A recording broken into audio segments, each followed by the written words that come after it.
কাৰ্যালয়ৰ শুভ উদ্বোধন সমীক্ষা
সন্মানীয় মুখ্যমন্ত্ৰী মহোদয়লৈ আমি কৃতজ্ঞতা আৰু শ্ৰদ্ধা জ্ঞাপন কৰিছোঁ। লগে লগেই মুখ্যমন্ত্ৰীৰ মহিলা উদ্যমিতা অভিযান শীৰ্ষক আঁচনিৰ এক ৰেঙনি আন এখনি তথ্যচিত্ৰৰ জৰিয়তে আমি আপোনালোকৰ প্ৰতি আগবঢ়াব বিচাৰিছোঁ। ধন্যবাদ।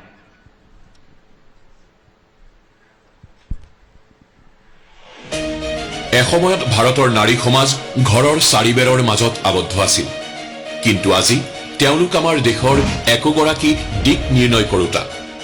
তেওঁলোকৰ কষ্ট তথা সাহস বৰ্তমান হৈ পৰিছে আত্মনিৰ্ভৰ ভাৰতৰ এক বৃহৎ চালিকা শক্তি। প্ৰধানমন্ত্ৰী শ্ৰী নৰেন্দ্ৰ মোদী ডাঙৰীয়াৰ নেতৃত্বত নাৰী শক্তিয়ে আজি নতুন গতিশীলতা লাভ কৰিছে আৰু ভাৰতৰ নতুন পৰিচয় গঢ়াত তেওঁলোকে এক অনন্য ভূমিকা পালন কৰিছে আৰু প্ৰতিগৰাকী মহিলাৰ সপোনে পাইছে বাস্তৱ ৰূপ।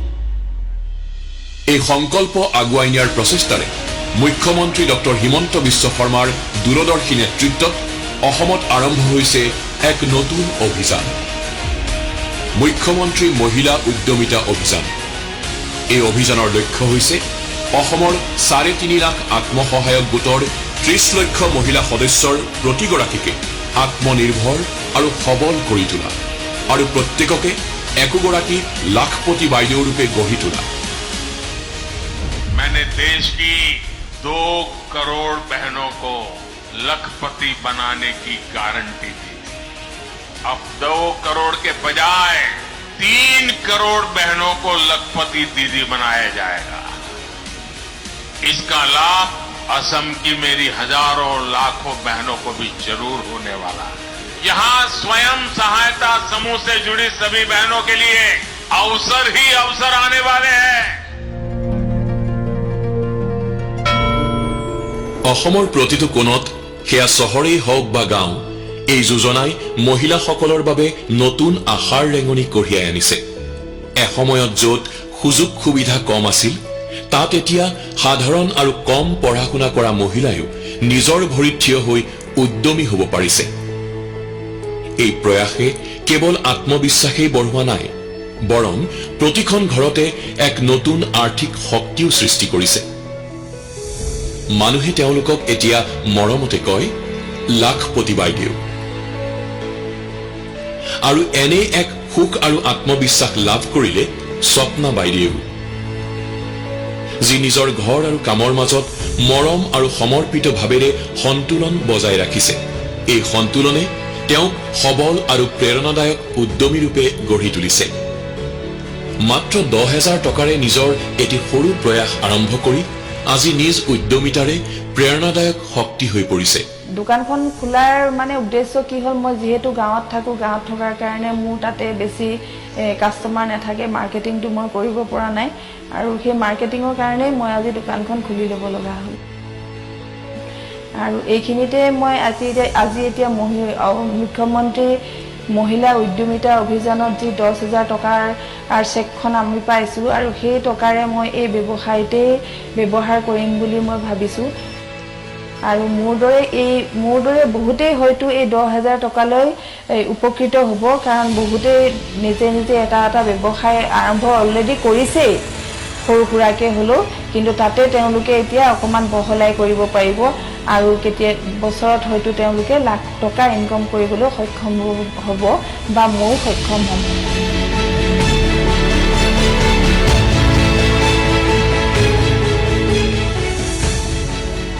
মুখ্যমন্ত্ৰী মহিলা উদ্যমিতা অভিযানৰ যি চেক বিতৰণত আজি 10,000 টকাৰ চেক পাই ময়ো আনন্দিত আৰু লগতে মই এতিয়া ব্যৱসায় কৰি আছিলোঁ বৰ্তমান আগৰবাতিৰ হওক আচাৰৰ গেলামালৰ দোকানৰ লগতে কেঁচা শাক পাচলি আৰু মণিহাৰীৰ বস্তু মই আগবঢ়াইছোঁ দোকানত কিন্তু এতিয়া এই 10,000 টকাৰ যি চেক পাইছোঁ সেই টকালৈ মই যাতে আৰু আগলৈ আগুৱাই যাব পাৰোঁ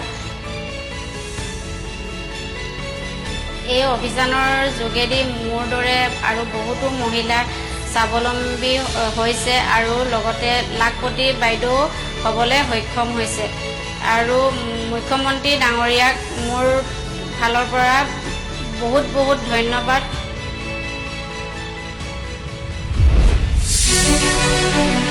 মুখ্যমন্ত্ৰী মহিলা উদ্যমিতা অভিযানৰ অধীনত নিজৰ ব্যৱসায় আৰম্ভ কৰি আত্মনিৰ্ভৰ হ'বৰ বাবে মুখ্যমন্ত্ৰী ডক্টৰ হিমন্ত বিশ্ব শৰ্মাই মহিলাসকলক পৰ্যায়ক্ৰমে 10,000 টকা আৰু পৰৱৰ্তী পৰ্যায়ত ক্ৰমে 25,000 আৰু 50,000 টকাকৈ প্ৰদান কৰাৰ ব্যৱস্থা কৰিছে এই আঁচনিখন সফলতাৰে ৰূপায়ণ কৰি অসমত 30 লাখ মহিলাক লাখপতি বাইদেউ ৰূপে আত্মপ্ৰকাশ কৰিবলৈ উদগনি যোগোৱাৰ বাবে মুখ্যমন্ত্ৰী ডক্টৰ হিমন্ত বিশ্ব শৰ্মাৰ এই প্ৰয়াস এই পৰিৱৰ্তনৰ যাত্ৰাত বাইদেৱেও গৰ্বেৰে খোজত খোজ মিলাই আগবাঢ়িছে এই অভিযানত লাভ কৰা 10,000 টকাৰ আৰ্থিক সহায়ে সপোনক এক নতুন গতি প্ৰদান কৰিছে যি কেতিয়াবা আনৰ ঘৰত কাম কৰিছিল আজি নিজৰ পৰিশ্ৰম আৰু একাগ্ৰতাৰ বলত এক সফল ব্যৱসায় চলাই আছে মুখ্যমন্ত্ৰী মহিলা উদ্যমিতা অভিযানৰ আঁচনিত 10,000 টকা পাই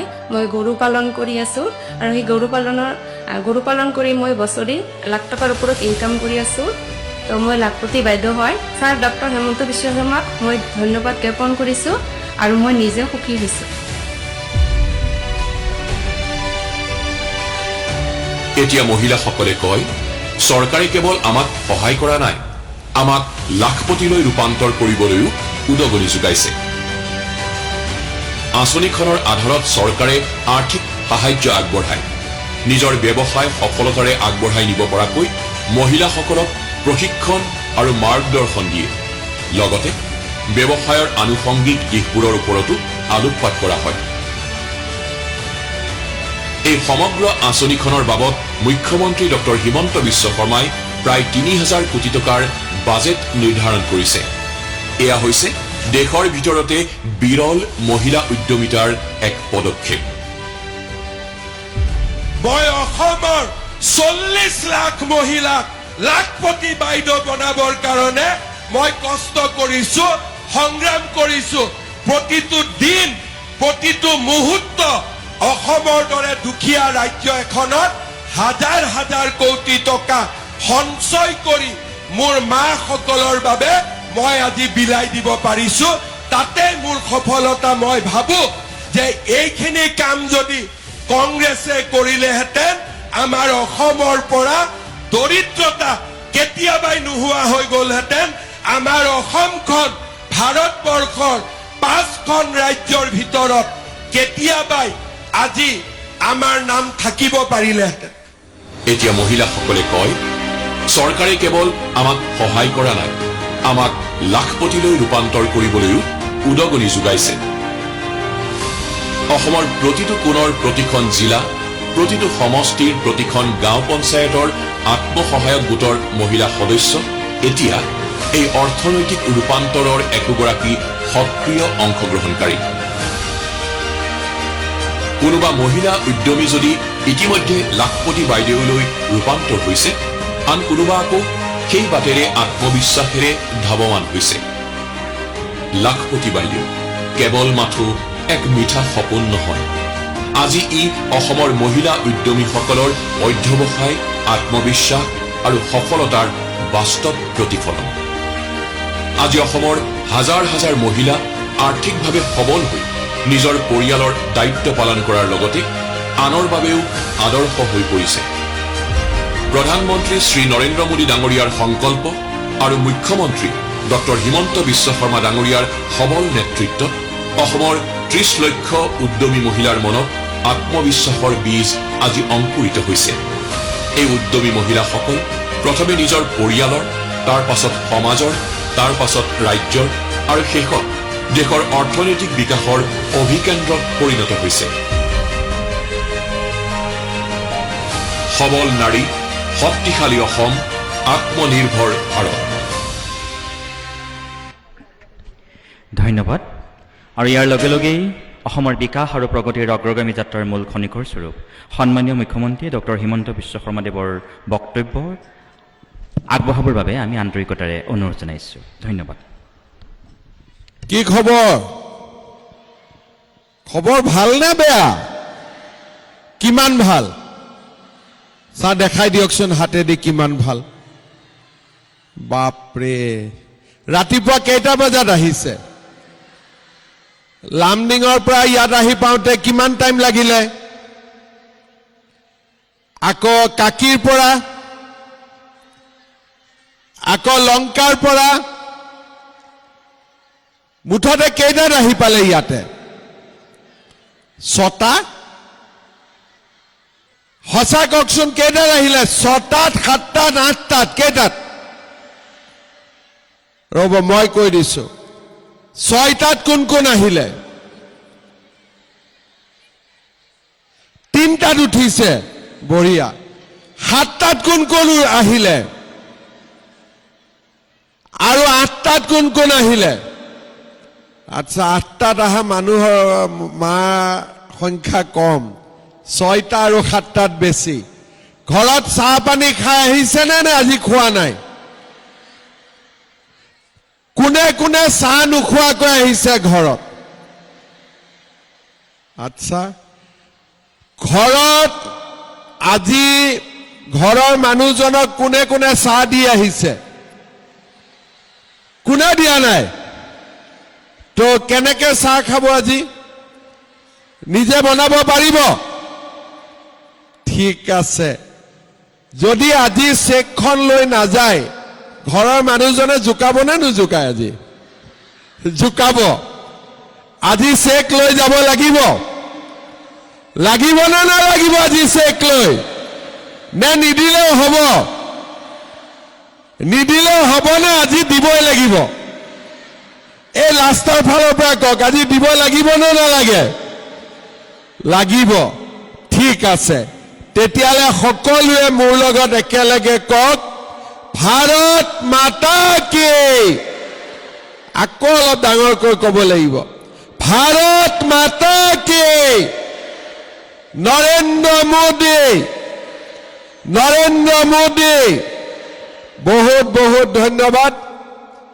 আজি আমাৰ সভাত উপস্থিত লামডিং সমষ্টিৰ সকলোৰে মৰমৰ বিধায়ক শিবু মিশ্ৰ ডাঙৰীয়া, হোজাই সমষ্টিৰ বিধায়ক ৰামকৃষ্ণ ঘোষ ডাঙৰীয়া, বিজেপিৰ সভাপতি দিলীপ দৰ ডাঙৰীয়া, এজিপিৰ সভাপতি মহম্মদ আলী ডাঙৰীয়া, শিলাদিত্য দেৱ ডাঙৰীয়া, জুন্তি বৰা ডাঙৰীয়ানী, আমাৰ জিলা আয়ুক্ত ডাঙৰীয়া হবিব মহম্মদ চৌধুৰী ডাঙৰীয়া, স্বস্তিকা ৰথ মজুমদাৰ ডাঙৰীয়ানী, পাৰমিতা ৰয় সাহা ডাঙৰীয়ানী, আমাৰ মাজত উপস্থিত নেত্ৰৰঞ্জন মহন্ত ডাঙৰীয়া, ৰাজবীৰ সিং ডাঙৰীয়া,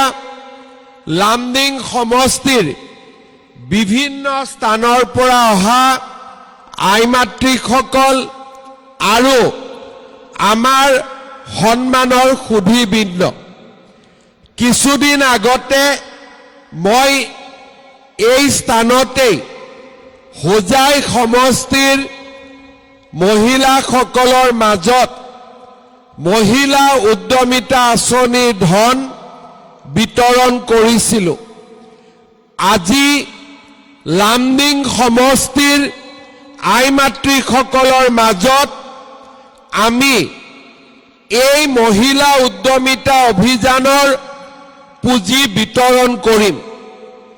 আমাৰ লামডিং সমষ্টিত 27,310 গৰাকী মহিলাই আজি মহিলা উদ্যমিতা অভিযানৰ পুঁজি লাভ কৰিব। আমাৰ অসমত 126টা বিধানসভা সমষ্টি আছে। আমি এটা এটাকৈ সমষ্টিসমূহলৈ গৈ পুঁজি বিতৰণ কৰিছোঁ। আমি ইতিমধ্যেই 50টা সমষ্টিত বিতৰণ শেষ কৰিলোঁ আৰু 12 লাখ মহিলাই এই আঁচনিত পৰা ইতিমধ্যেই উপকৃত হৈছে। আজি লামডিঙৰ পিছত গধূলি মই ইয়াৰ পৰা চিধে মই বৰপেটালৈ যাম। বৰপেটাতো আজি মহিলা উদ্যমিতাৰ পুঁজি আমি বিতৰণ কৰিম। জানুৱাৰী আৰু ফেব্ৰুৱাৰীৰ 15 তাৰিখৰ আগতে আমি গোটেই অসমতে মহিলা উদ্যমিতা অভিযানৰ পুঁজি বিতৰণ কৰি এই আঁচনিৰ প্ৰথম পৰ্যায় আমি শেষ কৰিব বিচাৰিছোঁ।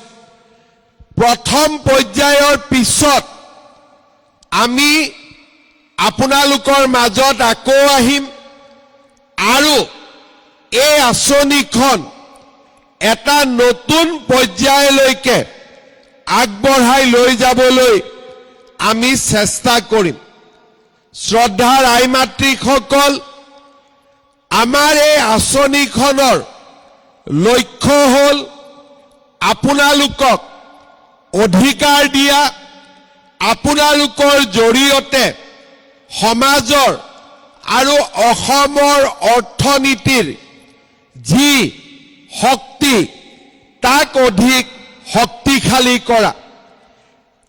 আমি প্ৰায় 32 লাখ মহিলাক এই আঁচনিৰ জৰিয়তে প্ৰথম পৰ্যায়ত 10,000 টকাকৈ যোগান ধৰিম আৰু 32 লাখ মহিলাক 10,000 টকাকৈ আমি যেতিয়া দিবলৈ যাম, আমাক 3,200 কোটি টকা আমি খৰচ কৰিব লাগিব।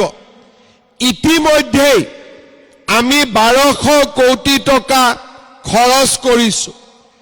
আমাৰ অসমত মহিলাসকলক সন্মুখত ৰাখি ইমান ডাঙৰ আঁচনি স্বাধীনতাৰ পিছত, আগততো কথাই নাই, স্বাধীনতাৰ পিছতো কেতিয়াও হোৱা নাছিলে।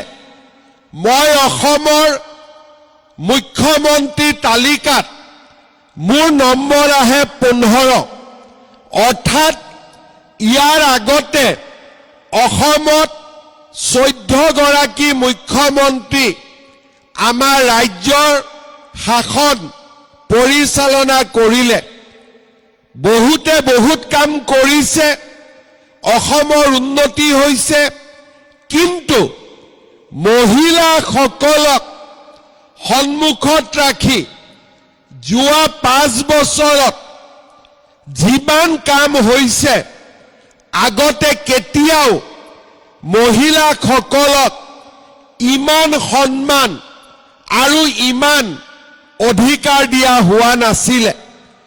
এনেকুৱা নহয় যে আমি মহিলাসকলক কেৱল মাত্ৰ মহিলা উদ্যমিতাৰ পুঁজি দিছো।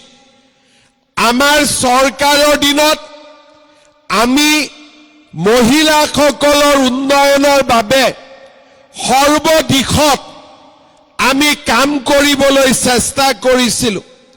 মহিলাৰ বিৰুদ্ধে অপৰাধৰ সংখ্যা লাহে লাহে নোহোৱা হওক তাৰ বাবে আমি আৰক্ষীৰ লগত কাম কৰি আজি অসমত মহিলাৰ বিৰুদ্ধে হোৱা অভিযোগ অপৰাধৰ অভিযোগ আমি প্ৰায় নোহোৱা কৰিবলৈ সক্ষম হৈছো। 2022 চনৰ 15 আগষ্টত মই ঘোষণা কৰিছিলো যে অসমত বাল্য বিবাহ আমি বন্ধ কৰিম। আজি অসমত প্ৰায় বাল্য বিবাহ বন্ধ হৈছে। আমি ঘোষণা কৰিছিলো যে আমাৰ ছোৱালীবিলাকক আমি পঢ়াবলৈ যত্ন কৰিম।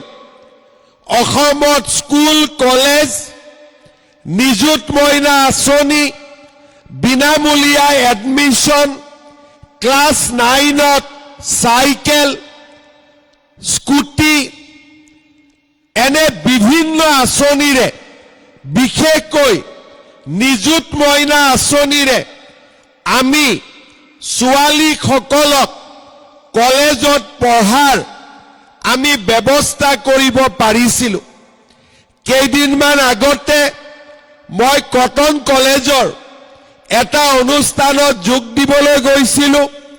কনভকেশ্যন বুলি কয়, পাছ কৰা ল'ৰা ছোৱালীক প্ৰমাণ পত্ৰ দিব লাগে। সেই মিটিঙত পাছ কৰা ল'ৰা ছোৱালীৰ ভিতৰত ছোৱালীৰ সংখ্যা আছিলে 60%, ল'ৰাৰ সংখ্যা আছিলে 40%। তাৰ মানে আজি আমাৰ অসমৰ স্কুল, অসমৰ কলেজ, অসমৰ ইউনিভাৰ্চিটিত আজি ছোৱালীৰ ছাত্ৰীৰ সংখ্যা বেছি আৰু প্ৰতিখন স্কুল কলেজতে আমি ছাত্ৰীসকলৰ উপস্থিতি আমি দেখা পাওঁ। মহিলাক অৰ্থনৈতিকভাৱে শক্তিশালী কৰিবলৈ আমি অৰুণোদয় আঁচনি আৰম্ভ কৰিছিলো। আজি 830 টকাৰ পৰা অৰুণোদয় আঁচনি 1250 টকালৈকে বৃদ্ধি পালে। লগতে 18 লাখ হিতাধিকাৰীৰ পৰা আজি অৰুণোদয় আঁচনিয়ে 40 লাখ হিতাধিকাৰী স্পৰ্শ কৰিলে। বিধৱা পেঞ্চন 200 টকা আছিলে, আজি আমি বিধৱা পেঞ্চনক 1250 টকালৈকে আমি লৈ গৈ আমাৰ বিধৱা আই মাতৃসকলক আমি সহায় কৰিবলৈ সক্ষম হৈছো। ভাৰতৰ কোনো ৰাজ্যতে মহিলাসকলক ইমান গুৰুত্ব কেতিয়াও কোনেও দিয়া নাছিল। কৰোতে কৰোতে কৰোতে কৰোতে আমি এনে বহুত কাম কৰিছো যিবোৰ কাৰণে আজি মহিলাসকলে ঘৰত শান্তিত জীৱন যাপন কৰিব পাৰে। আমাৰ মনত থাকে যে 1250 টকা 10 তাৰিখে আমি মহিলাগৰাকীৰ বেংকৰ একাউণ্টত দিওঁ। মহিলাগৰাকীয়ে টকাটো ক'ত খৰচ কৰে? ঘৰখনৰ বাবে খৰচ কৰে। যদি আমি পুৰুষক 1250 টকা পুৰুষৰ একাউণ্টত দিওঁ, ঘৰত বেংকৰ পৰা টকাটো লৈ আহোঁতে 800 টকাও ঘৰত আহি নাপাব। কিন্তু আজি মহিলাক 1250 টকা দিওঁ, বেংকৰ পৰা মহিলাই 1250 ঘৰলৈকে লৈ যায়। হয় নে নহয়? মহিলাসকলে হোটেলত বহি চাহ নাখায়, মহিলাসকলে টকা অবাবত খৰচ নকৰে, ঘৰখন চলোৱাত সহায় হৈছে। ঘৰত যেতিয়া পাকঘৰত ৰান্ধনী ঘৰত চাউল নাথাকে, হাজবেণ্ডৰ ঘৰত নাই, ওচৰৰ মানুহৰ পৰা চাউল খুজিব লাগে। আজি মোদী ডাঙৰীয়াই আমাক বিনা পইচাত চাউল দিয়ে। যদি 5 কেজিকৈ 4টাও পৰিয়ালৰ সদস্য থাকে, 20 কেজিকৈ চাউল আমি ঘৰত আনো, 700-800 টকা আমি সঞ্চয় কৰোঁ। ঘৰত অতিথি আহিছে, চাহ বনাব লাগে, চেনি নাই, মহিলাগৰাকীয়ে ওচৰত কাপটো লৈ যাব লাগে ওচৰৰ মানুহৰ ঘৰত। তোৰ ঘৰত যদি চাহ চেনি আছে অলপ দে, মোৰ অতিথি আহিছে, গেষ্ট আহিছে, হয়নে নহয়? আজি আপোনালোকক 1 তাৰিখে এতিয়া আমি চেনি দিয়াৰ ব্যৱস্থা কৰিছো, দালি দিয়াৰ ব্যৱস্থা কৰিছো, নিমখ দিয়াৰ ব্যৱস্থা কৰিছো, আৰু 1 জানুৱাৰীৰ পৰা 1 কেজি চেনি, 1 কেজি দালি, 1 কেজি নিমখ 100 টকাতে আপোনালোকে সকলোৱে পাই যাব। ভাল হ'বনে বেয়া হ'ব? সঁচাকৈ কওকচোন, ভাল হ'বনে বেয়া হ'ব? বেয়া হ'ব যদি মই মানা কৰি দিওঁ।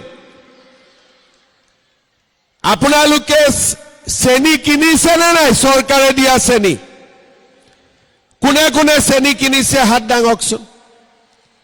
সকলোৱে কিনিছে। দালি কোনে কোনে কিনিছে? নিমখ কোনে কোনে কিনিছে? কোৱালিটিটো ভাল নে বেয়া? সঁচা কথা কওক, কোৱালিটিটো ভাল নে বেয়া? এফালে কওকচোন, ভাল নে বেয়া? এফালে কওক, ভাল নে বেয়া? এফালে কওক, ভাল নে বেয়া? ভাল। তাৰ মানে এতিয়া আপোনালোকে হিচাপ কৰক, ঘৰখন চলাব লাগে, 1250 টকা অৰুণোদয়ৰ পৰা পালে, 800 টকা চাউল পালে, আৰু 100 টকাতে দালিও পালে, নিমখো পালে, চেনিও পালে। কষ্ট কমি গ'ল নে নগ'ল? নাই যোৱা? কমিছে নে নাই কমা? কমিছে। আজি আগতে অসমত কোন চৰকাৰে মহিলাসকলৰ কষ্ট কমাবৰ কাৰণে ইমানখিনি আঁচনি আনিছিলে? কোনে অনা নাছিলে? এতিয়া ঘৰৰ চিন্তা আগতকৈ কম কৰিলে হ'ল। এতিয়া আমি আপোনালোকক কৈছো, অৰুণোদয় পালে, চাউল পালে, দালি পালে, চেনি পালে, নিমখ পালে, ছোৱালীক কলেজত পঢ়ুৱাৰ কাৰণে টকা পালে। এতিয়া আপোনালোকে ঘৰৰ বাহিৰত ওলাই আহি অলপ টকা উপাৰ্জন কৰাটো লাগক। তাৰ কাৰণে আমি কি কৈছো যে আপোনালোক সকলোৱে লাখপতি বাইদেউ হ'ব লাগিব। হ'ব পাৰিব নে নোৱাৰিব? পাৰিব। এতিয়া মই যে 10,000 টকা অলপ পিছত দিম, কোনে কোনে মোবাইল কিনিব হাত দাঙকচোন। কোনে কোনে মোবাইল কিনিব? আচ্ছা, কোনে কোনে নিকিনে হাত দাঙক। নিকিনে। নিকিনাৰ সংখ্যা বেছি। কিনিম বুলি যোনে হাত উঠাইছিল ভুলতে উঠাইছিলে, হয় নে নহয়? মই বুজিছো। এতিয়া যদি আমি মোবাইল নিকিনো, এই 10,000 টকা আমি কেনেকে খৰচ কৰিম? কাৰণ 10,000 টকা দি আমি লাখপতি হ'ব নোৱাৰো, কিন্তু লাখপতি হোৱাৰ কামটো আমি আৰম্ভ কৰিব পাৰো। এই 10,000 টকা লোৱাৰ পিছত আমি 3টা কাম কৰিম। এটা, 10,000 টকা আমি আমাৰ গ্ৰুপত জমা দিম 10 গৰাকী মেম্বাৰ 12 গৰাকী মেম্বাৰ 1,20,000 টকা হ'ব আৰু গ্ৰুপটোৱে লগ লাগি কিবা এটা ব্যৱসায় কৰিম আৰু বেংকেও আমাক সহায় কৰিব কোনোবাই ক'ব যে গ্ৰুপত মই নিদিও আৰু গ্ৰুপত বেলেগ টকা আছে গতিকে এই 10,000 টকা মামাই দিছে এইটো আমি গ্ৰুপত নিদিও ঠিক আছে আমি নিজে কিবা কৰিম ছাগলী পুহিম গাহৰি পুহিম গাই গৰু পুহিম তাঁতশাল লগাম নহলে সৰু দোকান খুলিম ঘৰৰ খেতিত লগাম কোনো আপত্তি নাই বোলে মোৰ ভয় লাগে কিজানি 10,000 টকাটো এনে খৰচ হৈ যায় কি কৰিম মোৰ হাজবেণ্ডৰ ৰিক্সা আছে ঠেলা আছে মোৰ হাজবেণ্ডৰ সৰু দোকান আছে মোৰ হাজবেণ্ডে চব্জিৰ ব্যৱসায় কৰে ধানৰ ব্যৱসায় কৰে হাজবেণ্ডৰ ব্যৱসায়ত আমি 10,000 টকাটো দি দিম ঘৰৰে টকা ঘৰতে লাগি গ'ল এই তিনটা কামৰ ভিতৰত আমি এটা কৰিম হয় গ্ৰুপত দিম নহলে নিজে কৰিম নহলে হাজবেণ্ডৰ লগত লগ লাগি এই 10,000 টকা আমি ব্যৱহাৰ কৰিম তাৰ পিছত কি হ'ব 6 মাহ পিছত আমি আপোনালোকৰ ঘৰত আহিম আৰু আমি আপোনালোকক সুধিম যে বাইদেউ 10,000 টকাটো ক'ত খৰচ কৰিলে বোলে মই মোবাইল কিনি দিলো 10,000 টকাটো ক'ত খৰচ কৰিলে বোলে ল'ৰা ছোৱালী কাপোৰ দিব পৰা নাছিলো কাপোৰ দিলো বোলে 10,000 টকাটো ক'ত খৰচ কৰিলে বোলে দোকানত ধাৰ আছিলে ধাৰ মাৰি দিলো আমি কম বাইদেউ খুব ভাল কৰিলে আপুনি আৰু চিন্তা কৰিব নালাগে অহাবাৰ আমি আপোনাক আৰু হোজাইত মাটি কষ্ট নিদিওঁ কষ্ট হয় ন ইয়াত আহোঁতে ৰাতিপুৱা 6টাত আহিব লাগে সেই বাইদেউক আৰু কষ্ট নিদিওঁ বাইদেউ 10,000 টকা ক'ত খৰচ কৰিলে বোলে ধুনীয়া ছাগলী বোলে তাঁতশাল বোলে গ্ৰুপত দিলো বোলে চিলাই মেচিন কিনিলো বোলে ৰিক্সা বোলে ঠেলা বোলে সৰু দোকান বাইদেউ আকৌ এবাৰ হোজাইত আহিব লাগিব বোলে কিয় আহিব লাগিব হোজাইত বোলে মুখ্যমন্ত্ৰী আহিব এইবাৰ আমাক 25,000 টকা কৈ দিব লাগিব নে নালাগে 25,000 কাক কাক লাগিব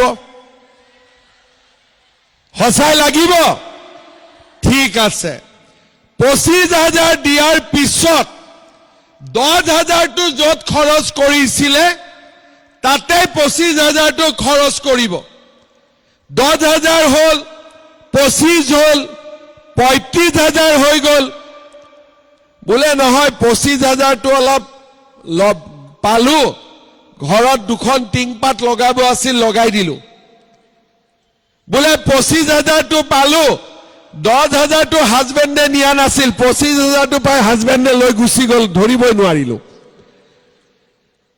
তেতিয়া আৰু নামাতো কিন্তু যদি 25,000টো আপোনালোকে ভাল কৰি খৰচ কৰে আপোনালোকক আমি তৃতীয় কিস্তিত 50,000 টকাকৈ আমি আপোনালোকক দিম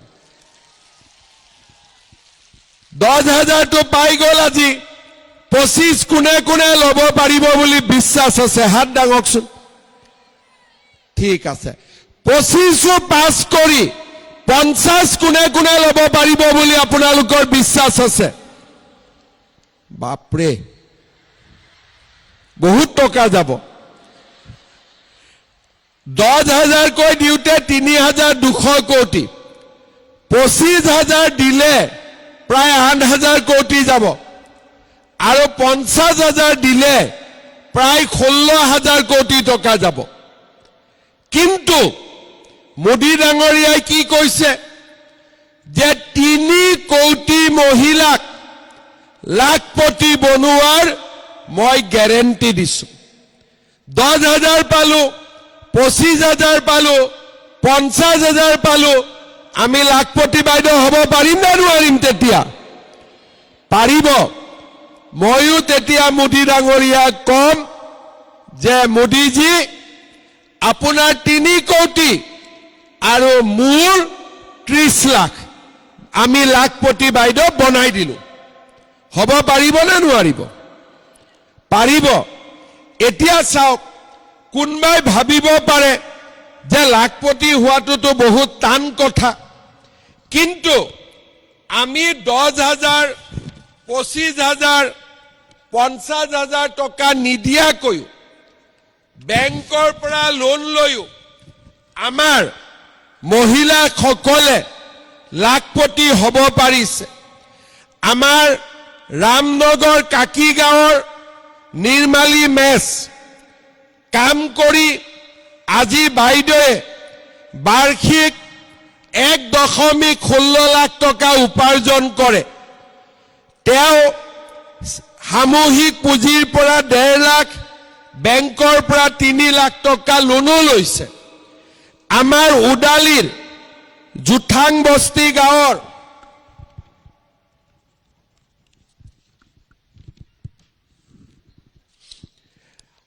আয়েশা সিদ্দিকা বাইদেৱে 1.5 লাখ টকা লোন লৈ বেংক লিংকেজৰ পৰা 1 লাখ, PMFMEৰ পৰা 40,000, পিছত 5 লাখ টকা লোন লৈ এখন বেকাৰী খুলিলে, আৰু বেকাৰীখনৰ পৰা এতিয়া মাহত 70,000 টকা উপাৰ্জন কৰে।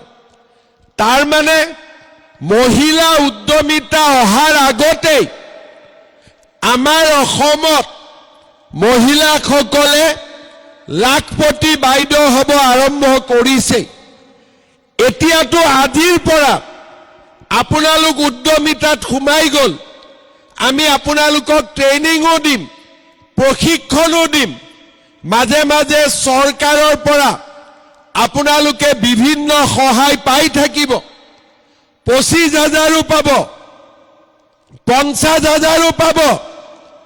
আমি লাখপতি হ'ব পাৰিম নে নোৱাৰিম? বহুত লাহেকৈ কৈ দিলে, মোৰ মনে বেয়া হৈ গ'ল। পাৰিম নে নোৱাৰিম? একদম মন কমাই দিলে নহবই। যদি মন ঢিলা কৰি দিও লাখপতি হ'ব নোৱাৰিম। মন টাইট কৰি ৰাখিব লাগিব যে লাখপতি হমেই। পাৰিব নে নোৱাৰিব? একদম মন পুৰা টাইট কৰি ৰাখিব লাগিব, আৰু আমি কাম কৰিম, লাখপতি বাইদেউ হ'ম, তেতিয়া আমি হ'ব পাৰিম। কিন্তু লগত আৰু এটা কথা আছে। এই যে মই ভাল ভাল কথাবোৰ কলো, চাউল, নিমখ, চেনি, অৰুণোদয়, নিযুত মইনা, উদ্যমিতা, এইবোৰ পাই থাকিবৰ কাৰণে অহাবাৰ বিজেপি আহিব লাগিব নে নালাগিব? লাগিব নে নালাগিব? বিজেপিক ভোট দিব নে নিদিব? পাক্কা দিব? সেইটো লগত কথাটো মনত ৰাখিব। নহলে যদি গাড়ীখনতে টায়াৰ পামচাৰ হৈ যায়, গাড়ী ক'ৰ পৰা চলিব? হয় নে নহয়? যি নহওক, এতিয়া আমি লাখপতি বাইদেউ হ'ব পাৰিম, আৰু আগৰ দৰে ঘৰত বেছি চিন্তাও নাই। আগতে আমাৰ কিছুমানৰ চিন্তা হৈ থাকে যে হাজবেণ্ডটোতো আছে, আকৌ যদি নতুনকৈ এটা বিয়া কৰাই লয়, হয়নে? কোনোবাই কয় বোলে নহয়, আমাৰ ধৰ্মতটো কৈছে আমি 4টালৈকে বিয়া কৰাব পাৰো। বাপৰে, আমি এটাই চম্ভালিব পৰা নাই, 3টা 4টা বিয়া কৰাব। সঁচা সঁচি কৰাইও দিয়ে। 1টা কৰাই, 2টা কৰাই, 3টা কৰাই, 4টা কৰাই দিয়ে। এতিয়া আৰু কৰিব পাৰিব নেকি?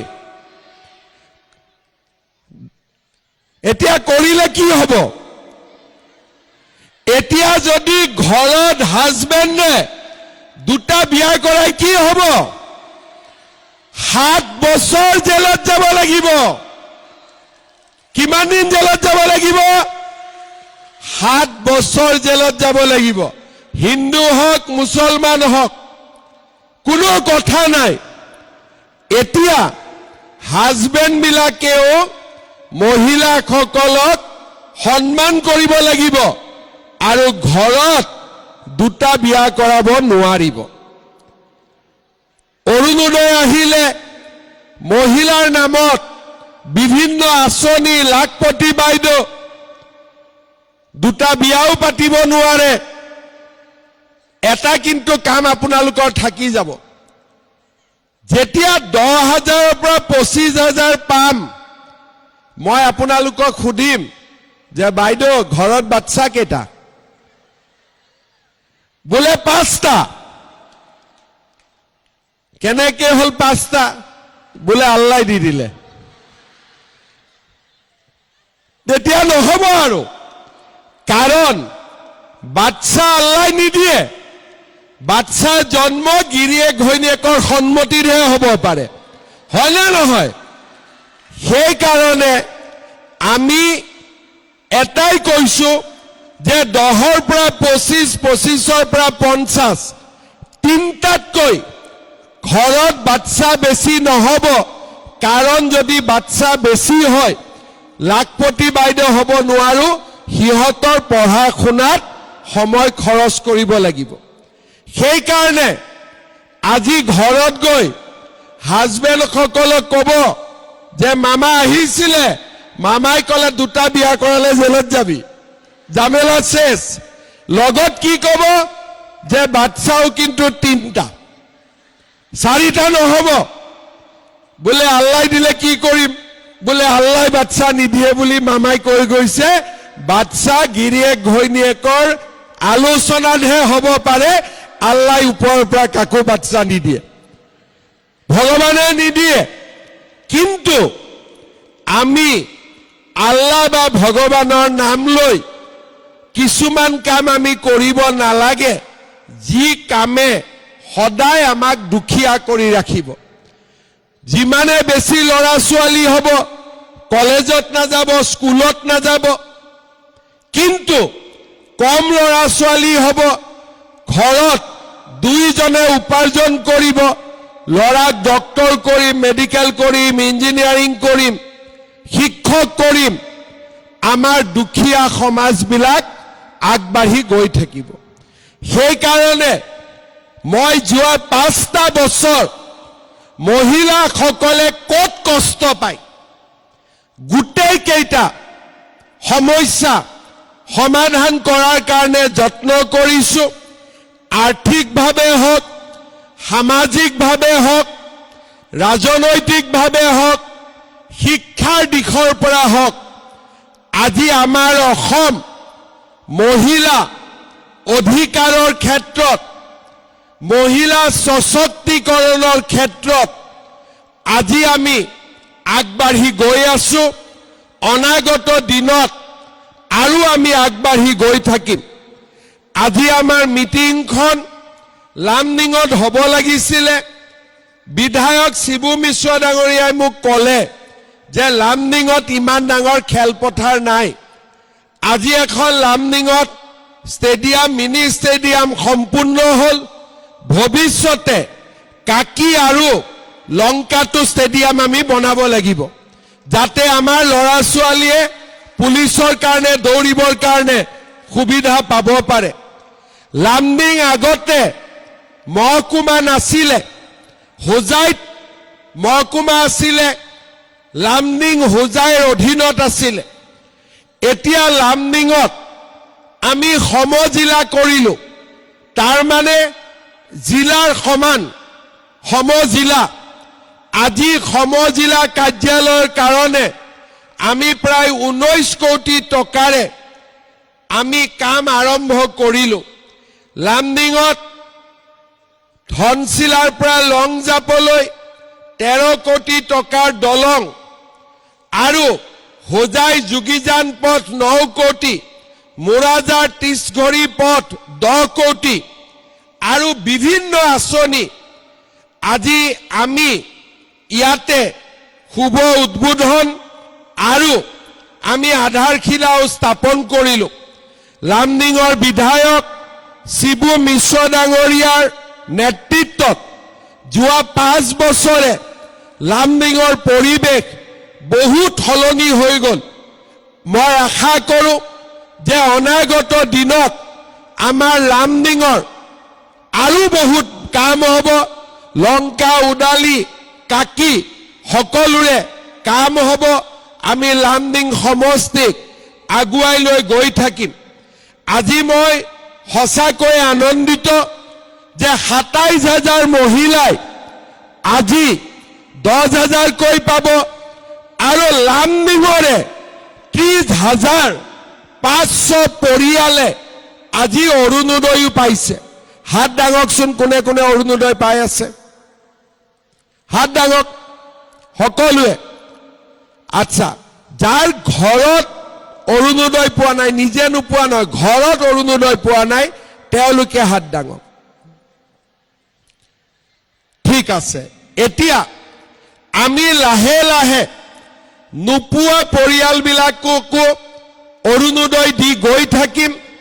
খুব কম দিনৰ ভিতৰতে আমাৰ লামডিঙত আমি আৰু অৰুণোদয় দিবৰ বাবে যত্ন কৰিম। লামডিঙত 3,799 গৰাকী ছোৱালীয়ে আমাৰ নিযুত মইনা পাইছে। 52,000 ৰেচন কাৰ্ডত আজি বিনামূলীয়া চাউল, 100 টকা দালি, নিমখ আৰু চেনি পোৱাৰ আঁচনিও আৰম্ভ হৈছে। 1 জানুৱাৰী তাৰিখে যিসকলে অৰুণোদয় পাই আছে বা পাব, 1 জানুৱাৰী তাৰিখে তেওঁলোকৰ কাৰণে মই আৰু এটা নতুন উপহাৰ এটাও এনাউন্স কৰিম। ভাল হ'বনে বেয়া হ'ব? ভাল হ'বনে বেয়া হ'ব? ঠিক আছে, এতিয়া আমি 27,000 মহিলা ইয়াত উপস্থিত আছো। চেক আজি লৈ যাব লাগিব। কেনেকে আমি চেক লৈ যাম? চবেতো লাইন কৰিলে ৰাতি হৈ যাব। সেইকাৰণে গ্ৰুপৰ সভাপতি কোন কোন আহিছে? হাত দাঙকচোন। গোটৰ সভাপতি চবে হাত দাঙক, মই যাতে হাতবোৰ চাব পাৰো। গোটৰ সভাপতি, ঠিক আছে। ভিঅ' বাইদেউক আমি চেকখন দিম। এটা ভিঅ'ত কিমানটা গ্ৰুপ থাকে? 19টা, 20টা, 22টা। বাইদেউসকলে তাতে থিয় হ'ব আৰু গোটৰ সভাপতিসকলে ভিঅ' বাইদেউৰ পৰা চেকখিনি লৈ আহিব। বাইদেউসকল ইয়াতে বহি থাকিব আৰু চেকখিনি আনি গোটৰ সভাপতিয়ে আপোনালোকৰ মাজত দি দিব। 1 ঘণ্টাতে হৈ যাব। চেক নোলোৱাকৈ কিন্তু আজি কোনেও নাযাব, হ'ব? চেক যদি নোলোৱাকৈ যায়, ঘৰত ৰাতিপুৱা খাবও পোৱা নাই, ল'ৰা ছোৱালী হাজবেণ্ড চবেই জোকাব। গৈছিলি নহয় ৰাতিপুৱা 3টাতে উঠিছিল নহয় জানো? কেইটাত উঠিছিলে? 3টাত। ইয়াত আহি পালো 6টা 7টাত। চেক লৈ নগলে কিন্তু আজি দিগদাৰী আছে। সেইকাৰণে সকলোৱে চেক লৈ যাব আৰু অহাবাৰ 25,000 টকা দিবৰ কাৰণে আপোনালোক সব আকৌ আহিব, হ'ব? আহিব পাৰিব না নোৱাৰিব? পাৰিবতো? বঢ়িয়া। মই আৰু বিশেষ নকওঁ। পুনৰবাৰ আপোনালোকে শিবু মিশ্ৰক সুধি আছিলে হোজাইত চেক হ'ল, আমাৰ কেতিয়া হ'ব কেতিয়া হ'ব, নহয় জানো? আজিৰ পৰা বিনা কান্দিয়ে সুধিব কেতিয়া হ'ব কেতিয়া হ'ব। কিন্তু আমি সবকে দিম। 15 ফেব্ৰুৱাৰীৰ আগতে সবেই পাব। কোনেও চিন্তা কৰিব নালাগে। মই নিজে গৈ সকলোকে চেক দি আছো আৰু চেক দি থাকিম। 25,000 টকাও দিবৰ কাৰণে এনেকৈ আকৌ আহিম। বিশ্বাস আছেনে নাই 25,000 পাব বুলি? মোৰ ওপৰত বিশ্বাস আছেনে নাই আপোনালোকৰ? আছে। তেতিয়াহ'লে ময়ো বিশ্বাস ৰাখিব লাগিব। আকৌ আমি লগ পাম। মোৰ লগত আকৌ এবাৰ একেলগে ক'ব, ভাৰত মাতা কি, ভাৰত মাতা কি, নৰেন্দ্ৰ মোদী, নৰেন্দ্ৰ মোদী, নৰেন্দ্ৰ মোদী। শিবু মিশ্ৰ, বহুত বহুত ধন্যবাদ। জয় হিন্দ, বন্দে মাতৰম।